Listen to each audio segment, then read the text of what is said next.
And as Ukraine pleads for more weapons, the Pentagon is now training Ukrainians in the use of armed drones. That training is happening here in the United States, which might be surprising to some of our viewers. Allison Harris live at the White House with more on the global response. Allison.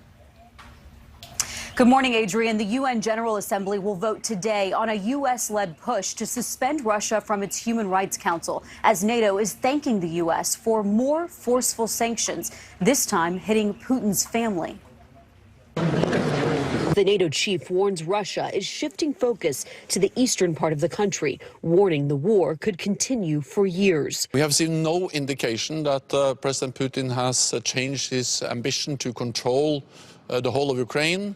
And also to rewrite the international order. Ukrainian officials say they need ongoing material support to rival the Russian offensive. My agenda is very simple. It has only 3 items on it.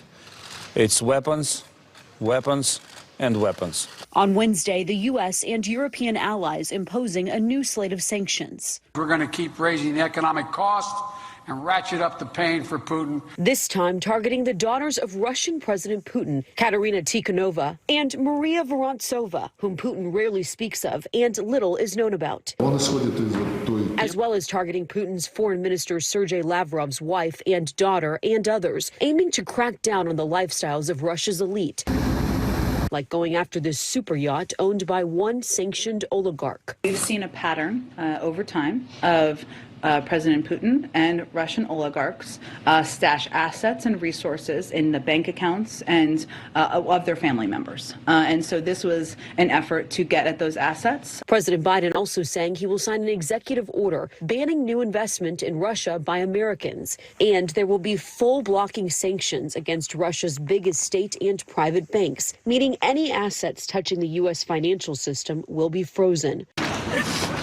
All in response to atrocities in Ukraine. Russian forces accused of torturing and killing hundreds of innocent people. There's nothing less happening than major war crimes. Meanwhile, the Pentagon says U.S. troops are training a small number of Ukrainians on Switchblade drones. They're single-use weapons that fly into a target and detonate on impact. They arrived over the earlier this week.